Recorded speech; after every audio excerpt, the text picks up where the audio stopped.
भंडारा गोंदिया मतदारसंघातून मलाच उमेदवारी मिळेल असा विश्वास सुनील मेंढेंनी व्यक्त केलाय। भंडारा गोंदियात मी चांगलं काम केलंय।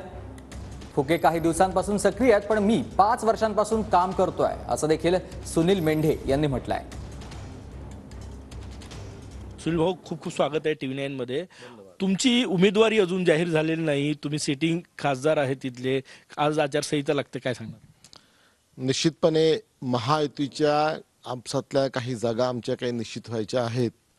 त्यामध्ये आमच्या ह्या गडचिरोली, भंडारा गोंदिया, रामटेक अशा काही आमच्या विदर्भातल्या काही, अमरावती, ह्या सगळ्यात तिकीट अजूनपर्यंत निश्चित झालेल्या नाहीत। परंतु नजीकच्या काळामध्ये मला वाटतं बोलणी सुरू आहे आमच्या वरिष्ठ नेत्यांसोबत, आणि ते झालं की हा तिढा सुटेल।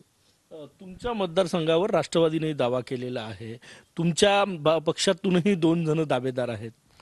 निश्चितपणे राजकारणामध्ये प्रत्येक पक्ष हा शेवटी सत्तेसाठी किंवा उमेदवारीसाठी दावेदारी असतो, आणि आमच्या मित्रपक्षांचे विशेषतः प्रफुल्लजी पटेल जे राष्ट्रवादीचे राष्ट्रीय नेते पण आहेत, तर त्यांच्या अनेक दिवसापासून त्या माझ्या मतदारसंघात वावर आहे, त्यांनी तिथे त्याचं प्रतिनिधित्व केलेलं आहे, त्यामुळे त्यांनी दावेदारी करणं स्वाभाविक आहे। परंतु मागच्या काळात आम्ही भारतीय जनता पार्टी म्हणून त्या ठिकाणी मोठ्या प्रमाणात कामं केली आहेत। मी स्वतः राष्ट्रवादीच्या उमेदवारांना 2 लाखाच्या साधारणतः मतदारांनी निवडून आलेलो आहे त्याच्या विरोधात।